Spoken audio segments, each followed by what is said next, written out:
Bueno, hola a todos. Vamos a continuar con este tópico que estamos hablando del análisis schenkeriano. Eh, y bueno, me gustaría comenzar antes diciendo que el análisis schenkeriano no es una ciencia exacta. Vamos, siempre es especulativo, no podemos llegar a una sola conclusión, siempre hay varias opciones. Y también una de las razones es porque en realidad Schenker nunca habló de su metodología como tal. Más bien, él presentó trabajos análisis realizados por él, y a partir de ahí algunos otros autores han diseñado metodologías que se aproximan a lo que al tipo de análisis que él hizo, ¿no? Entonces, esta metodología, de hecho vamos a ver hoy uno de los métodos planteado en el libro que les puse en Classroom. Tiene que ser flexible, tiene que ser abierta, más cualitativa que cuantitativa, justamente por esto que decíamos de que no es una ciencia exacta, no es una serie de pasos o una receta que podemos seguir siempre igual y que nos va a llevar inevitablemente a un resultado. En general siempre se necesitan interpretaciones y se necesitan eh, un criterio, ¿no? Eh, Además, vamos a dejar en claro, digo, ya los hemos mencionado, pero dos de los criterios importantes en el análisis schenkeriano. Primero es estas dos perspectivas armónico-contrapuntísticas que están presentes en él. Es importante que nosotros identifiquemos las unidades armónicas, y cuando me refiero a unidades armónicas me estoy refiriendo a todo lo que se pudiera resumir con ese término, ¿no? Desde un solo acorde y una serie una secuencia de acordes de forma superficial, hasta progresiones armónicas en niveles más profundos y en mayor escala. Pero el otro criterio es la realización contrapuntística justamente de estas unidades armónicas, cómo se conectan. Nosotros normalmente estudiamos armonía y contrapunto por separado por un fin práctico, pero sí es muy importante, aunque parezca lógico, decir que pues la mayoría de la música no es más que o sea, toda la música se puede ver desde la perspectiva ya sea armónica o desde la perspectiva contrapuntística. Digamos, no, en ningún momento las dos disciplinas están separadas en la música real. De hecho, más bien las separamos para estudiarlas, pero en la música real, pues simplemente son dos perspectivas de la misma cosa, ¿no? La misma pieza se puede ver desde una perspectiva armónica o desde una perspectiva más contrapuntística. El punto de este análisis es tener ambas perspectivas, ¿no? Ver que estas unidades tengan una realización horizontal, ¿no? Es como nos importa mucho la verticalidad de los acordes, de esos pilares que van a sostener a nuestra estructura, pero también cómo estos se realizan horizontalmente, ¿no? En una melodía. Esos son los criterios más importantes. Hoy vamos a ver un análisis en 4 pasos. Solo quiero aclarar que en realidad el análisis schenkeriano normalmente se plantea en 3 niveles. Aquí vamos a verlo, siguen siendo 3 niveles, pero esos 3 niveles en 4 pasos, ¿no? Pero los niveles que debemos de recordar son el nivel superficial, el nivel intermedio y el nivel profundo, ¿no? Vamos entonces a comenzar con el primer paso. El primer paso, que es el plano superficial, pues tiene que ver más con cifrar los acordes como ustedes lo hacen regularmente, es decir, con números romanos, marcando, si ustedes, marcando la inversión, marcando la calidad. Eso es muy importante. Ahora, aquí también, si es necesario, si lo consideran necesario, tendríamos que agregar bajo figurado. ¿En qué casos? Por ejemplo, progresiones donde esté 6, 4, 5, 3, progresiones donde haya suspensiones 4, 3, 7, 6, 9, 8. Y bueno, cualquier lugar donde ustedes consideren que el cifrado se describiría mejor si lo hacen con bajo figurado. Entonces, es básicamente lo que ustedes ya saben hacer en cualquier pieza, ¿no? Cifrar la armonía de una pieza. Si hay modulaciones en esta pieza, pues se hace igual que como ustedes ya lo conocen. Identificamos los acordes de acuerdo a la nueva tonalidad. Se hace esa implicación armónica en la nueva tonalidad. Eso es como ustedes ya lo hacen.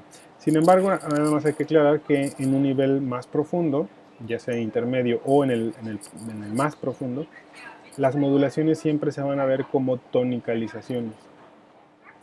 ¿A qué me refiero? Por ejemplo, si yo estoy en Do mayor y dentro de Do mayor hay una modulación a La menor, en el nivel superficial pues lo cifraré como tal, como una modulación, y La menor es la nueva tónica.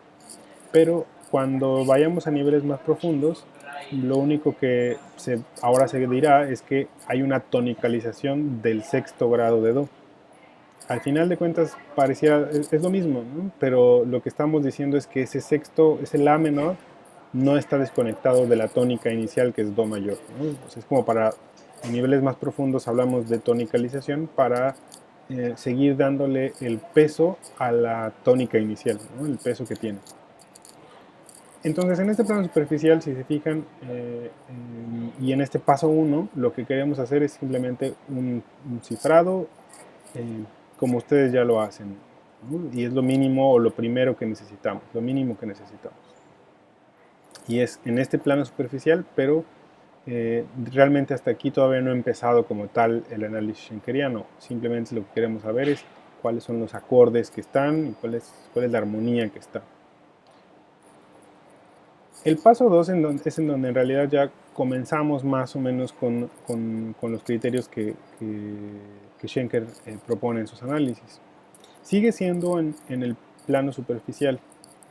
Entonces, si se fijan, no hemos cambiado de plano todavía.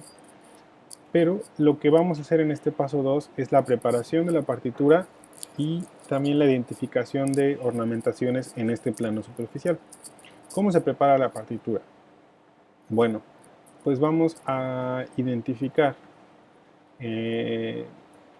dónde están nuestras notas en la partitura original, y pues simplemente es una transcripción de esas notas, pero nos vamos a, digamos, para analizar mejor este aspecto tanto contrapuntístico y armónico, digamos que nos vamos a deshacer del aspecto rítmico. Entonces las notas se escriben sin plica, se escriben con neumas negros y se escriben sin barras de compás. Y algo también, se escriben sin repeticiones inmediatas de notas o sin repeticiones inmediatas de grupos de notas o frases. Más adelante explicaré más claramente eso. Pero digamos que es una forma de aislar el problema, ¿no? Vamos a fijarnos en aspectos armónico-contrapuntísticos, entonces digamos que el aspecto rítmico pasa a un plano que es menos importante, y por eso es que el análisis comienza con eso, ¿no? Deshaciéndonos de la referencia rítmica. Entonces, la preparación de la partitura es eso: transcribir la pieza sin referencias de ritmo, sin plicas, sin duraciones distintas, sin barras de compás, sin repeticiones de notas o frases.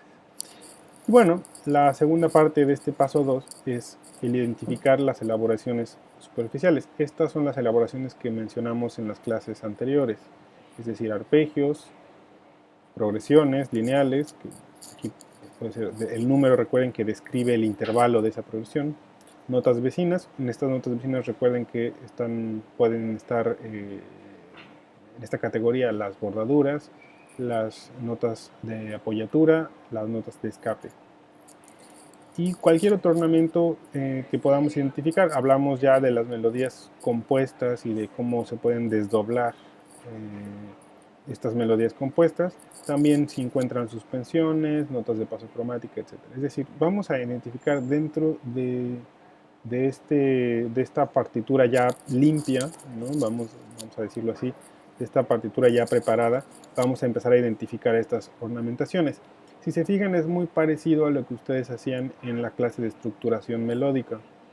La diferencia es simplemente la notación. Aquí vamos a utilizar cierta notación, ¿no? Cuando tengamos arpegios, pues vamos a utilizar ese ARP y vamos a cubrir el espacio de ese arpegio con una ligadura.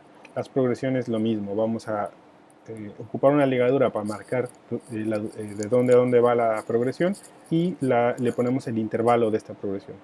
Y lo mismo con las notas vecinas. Le vamos a colocar una N sobre la nota vecina. Para lo demás, melodías compuestas, por ejemplo, se puede marcar con una plica hacia ambos lados, luego veremos exactamente cómo. Suspensiones se marcarían en general en el bajo figurado y las notas de paso cromáticas se van a marcar como progresiones si son más de una a partir de la tercera, y si no, pues solamente le marcamos una ligadura hacia la nota principal o hacia las dos notas que involucren a las notas principales. Si por ejemplo es do, do sostenido, re, pues no es una progresión lineal porque no es una escala, en realidad es de do a re. Entonces ahí solo marcaremos con una ligadura ese diseño do, do sostenido, re, tal vez sin marcarle progresión.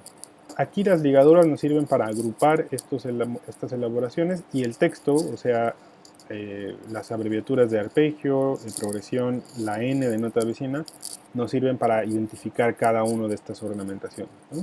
Pero las ligaduras, digamos, es para agrupar estos diseños. El paso 3 ya tiene que ver con el plano intermedio. Aquí es donde realmente nosotros tenemos que mostrar más creatividad y flexibilidad, sobre todo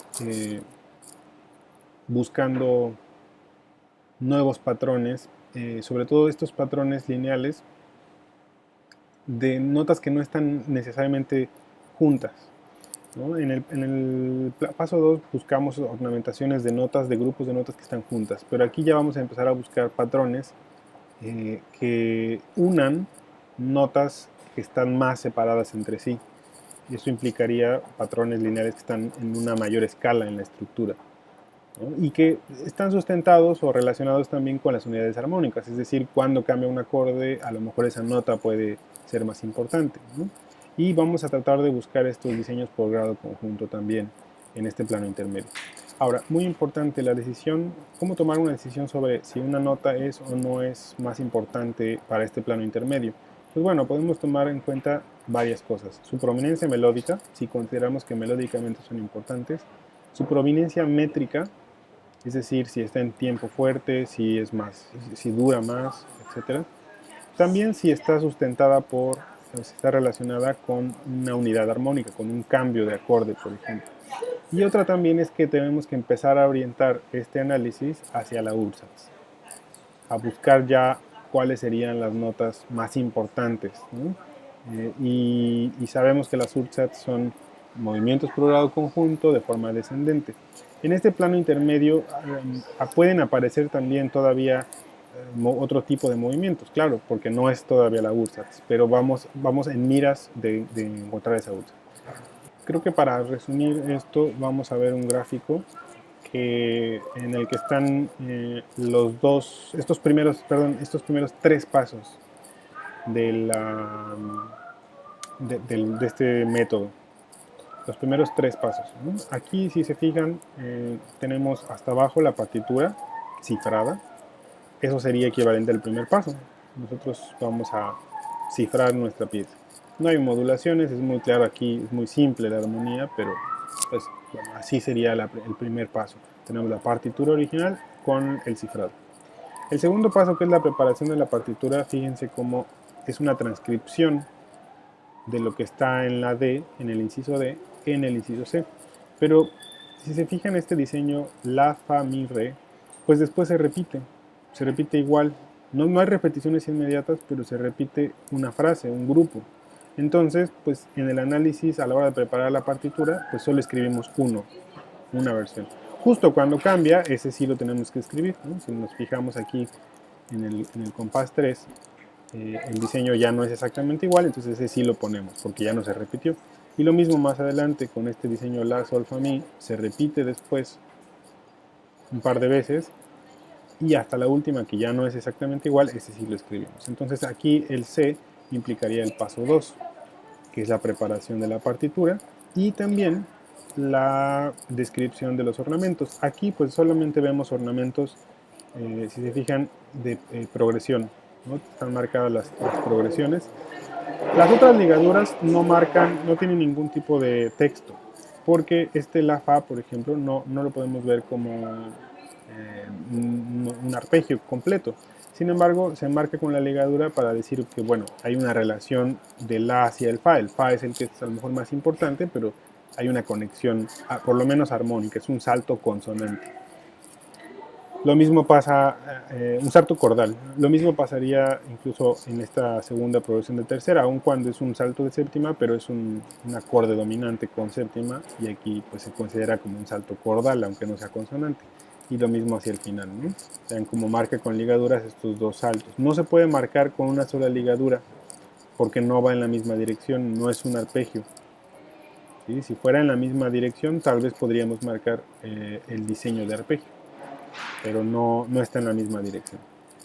Y la mano izquierda, vean cómo también, como se repite cada compás, pues solamente se considera el primero, porque se omite la repetición por frases, y además como pues es claramente un arpegio, pues se puede resumir el bloque, ¿no? Solo poner el bloque del acorde y pues volver a escribirlo cuando cambie. Entonces, el C describe este segundo paso, la preparación de la partitura y indicar la ornamentación en este plano superficial. En los incisos B y A, en realidad los dos son una forma de nivel intermedio, o sea, los dos tienen que ver con el tercer paso. El tercer paso es en realidad el que muchas veces nos toma más tiempo o hay que hacer varias versiones, sobre todo porque es donde tenemos que realmente descubrir conexiones. En realidad no es más que este inciso B lo que representa es como un punto intermedio, ¿no? entre el A y el C. Porque si se fijan, el inciso B prácticamente la mano derecha, la voz superior, está igual, o sea, se transcribieron las notas exactamente igual. Sin embargo, ahora, en lugar de dejar las indicaciones de progresión, que esas ya están marcadas en el C, pues lo que busca es más bien con estas plicas y corchetes unir notas que estructuralmente son más importantes, ¿no? Este re, unirlo con el mi, unirlo con el fa. Así es como marcamos su prominencia, ¿no? Y ya sabemos que las otras, ya las describimos acá qué tipo de ornamentos son, pero ya sabemos que esas son menos importantes. Entonces, para eso sirven estos corchetes, ¿no? En el bajo también, si se fijan, pues omitimos ya el acorde, solo pues con el saber quién está en el bajo y conocer el cifrado, pues con eso ya podemos nosotros saber. Vean cómo está marcado con ligaduras de re a la, este movimiento de la tónica a la dominante y luego de la dominante a la tónica va a estar así marcado con ligaduras. Y lo que sucede en el inciso A es simplemente que es, digamos, es una versión más limpia del B, donde nos queda más claro esta progresión de tercera ascendente, re, mi, fa. Muy probablemente esto será el ascenso inicial, porque acuérdense que la URSAT es descendente, entonces esto no puede ser la URSAT, por eso esto no es ya el nivel más profundo, sigue siendo este nivel intermedio, porque muy probablemente la URSAT comience hasta ese fa. Ese fa ya sería a lo mejor la primera nota de la URSAT. Entonces, este ascenso inicial ya nos queda muy claro esta progresión de tercera, y esta versión del inciso A pues simplemente es más limpia que el B, pero al final nos revela la misma información, ¿no? Podemos presentarla en ambas formas, en realidad no hay ningún problema. Tal vez la del B nos ayuda a aclarar un poco pues su conexión con el C y con el D, ¿no? Entonces por eso a lo mejor esta del B podría funcionar muy bien, pero también la A nos empieza a dar aún más información sobre quiénes son más importantes, ¿no? Porque ya omitimos, de hecho incluso de las ornamentaciones se omiten también algunas, o por ejemplo aquí este La que estaba en el inciso B al principio como un salto cordal, pues más bien aquí en el inciso A lo vemos como un despliegue de otra voz, como si siempre estuviera ese La como una voz intermedia, ¿no? Como un despliegue de una voz intermedia. Entonces también nos ayuda como a a tomar decisiones sobre qué notas son más importantes y a limpiar un poco de información este nivel intermedio. Entonces se puede presentar en cualquiera de las dos formas, pero pues una nos revela más información digamos, de quiénes las notas son más importantes, y el otro tal vez, como el inciso B, nos revela más una conexión con las capas más superficiales. Pero ambos podrían funcionar. Ya para el plano profundo, bueno, aquí tendría que ver con las decisiones finales sobre la URSAT. Como saben, tiene que ver con una U-línea, que es la melodía superior. Debe descender diatónicamente desde cualquiera de las notas de inicio posibles que ya habíamos mencionado, es decir, la tercera, el tercer grado, el quinto grado o el octavo grado. Es decir, la U-línea siempre es 3-2-1, 5-4-3-2-1, o puede ser 8-7-6-5-4-3-2-1. El diseño descendente no debe interrumpirse. Por ejemplo, no puede ser que cuando nosotros llegamos a este punto de más profundo, nosotros no podemos decir que es 5-4 y que luego se interrumpe y luego vuelve a empezar 5-4. Eso no se puede. La única excepción para la interrupción es el 2. Todos estos se pueden interrumpir después del 2. Por ejemplo, puedo hacer 5-4-3-2, y siempre que haya una interrupción en el 2, se regresa a la nota inicial de la U-línea. Entonces sería 5-4-3-2 y volvería al 5-4-3-2-1. Normalmente eso es lo que sucede cuando hay una interrupción, pero solamente esa interrupción puede ocurrir en el 2. También para la presentación de esta URSAT, podríamos presentar solo la URSAT, pero básicamente nos quedaría una escala descendente en la voz superior y primero, quinto, primero en la voz inferior. Si nosotros la presentamos así tan resumida, pues obviamente, bueno, sí tendrá que ver con la pieza, pero tal vez es recomendable mostrar al menos algunas de las elaboraciones iniciales de esa URSAT, como en el ejemplo anterior, ¿no? Decíamos, bueno, pues, con cierto, si le pongo más información, puedo ver más claramente la conexión con el resto de los niveles. Entonces lo mismo aquí. Si la URSAT la dejamos con solo tal cual las notas de la URSAT, pues no sabemos muy bien cómo se conecta con el resto. Es importante a lo mejor mantener más información para saber cómo se conecta. Aquí tenemos un ejemplo ya con los 4 niveles, con los 4 pasos en los 3 niveles. Tenemos la pieza original, cifrada. Tenemos el C, que sería el primer paso, y el segundo paso, que sería la preparación de la partitura y marcar los ornamentos. Aquí, por cuestiones de limpiar la información, no están marcados todos, están marcados con ligadura, pero no con letra. Serían todas progresiones en realidad, aquí todas tendríamos que marcarlos con progresiones.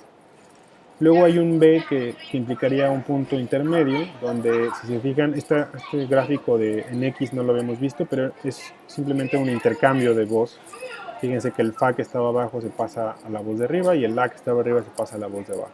Es un intercambio y luego se va de regreso. Entonces aquí, fíjense que en este B, que sería el paso 3, el plano intermedio, nosotros ya tenemos una cierta idea de cómo estas notas, la Fa, Fa, La, son más importantes que otras porque van permaneciendo, ¿no? Y en el A, que sería el tono más profundo, pues sí, está marcada la URSAT, fíjense, tanto abajo como arriba, la U-línea, que es 3-2-1, y el bajo con la armonía, primero, quinto, primero. Pero si se hubiera quedado solamente este diseño La, Sol, Fa, por ejemplo, pues no nos revelaría mucho de cómo llegamos del B al A. Entonces por eso se mantienen algunas de estas elaboraciones, que era lo que les decía justo hace un momento, ¿no? Si mantenemos algunas de las elaboraciones, de las primeras elaboraciones a la URSAT, podemos tener un poco más de conexión con el resto de los niveles, ¿no? De hecho, este Mi que está aquí como segunda nota de la URSAT, o en la URSAT, en este nivel profundo, pues podemos muy bien trazar de dónde vino, ¿no? Hasta llegar a la pieza original y viceversa. Entonces, aun cuando se pudo haber resumido aún más, estas primeras elaboraciones a la URSAT, pues nos ayudan para relacionarlo con el resto de los niveles, ¿no? Pero al final la URSAT ahí está, 3, 2, 1 y en el bajo la armonía, primero, quinto, primero. Les voy a dejar un ejercicio que ustedes van a tener que hacer un análisis de este tipo. Vamos a empezar en este primer ejercicio. Me van a entregar para la siguiente clase solamente los pasos 1 y 2. Los pasos 1 y 2 que tienen que ver con cifrar la partitura y con la preparación de la partitura y el poner los ornamentos de este plano superficial, arpegios, notas vecinas, progresiones.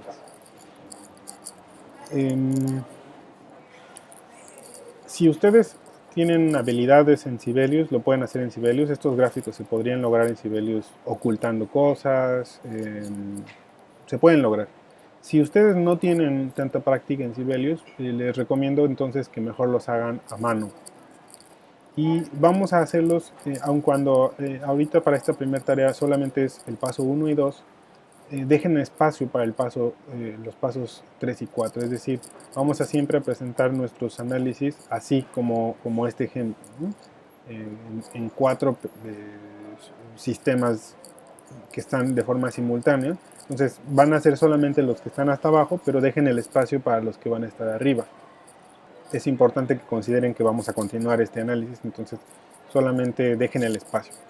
Y les repito, lo pueden presentar en Sibelius si ustedes consideran que lo pueden hacer ahí, y si no, a mano, que podría ser más fácil en algunos casos para la notación.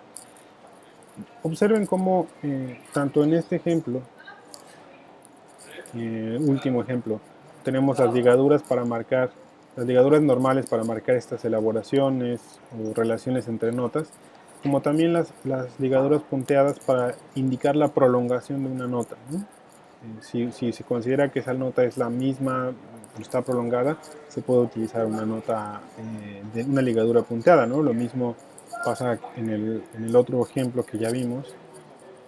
Vean cómo las ligaduras normales se ocupan para mostrar diseños o ornamentaciones muy simples, y las ligaduras punteadas, pues por ejemplo, para mostrar la prolongación o la relación que hay entre una nota. Para marcar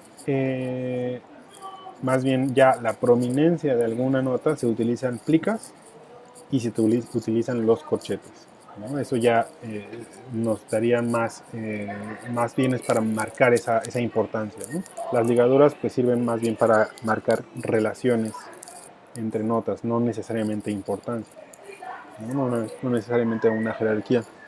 Bueno, entonces espero sus trabajos, les mandaré la pieza que tienen que analizar y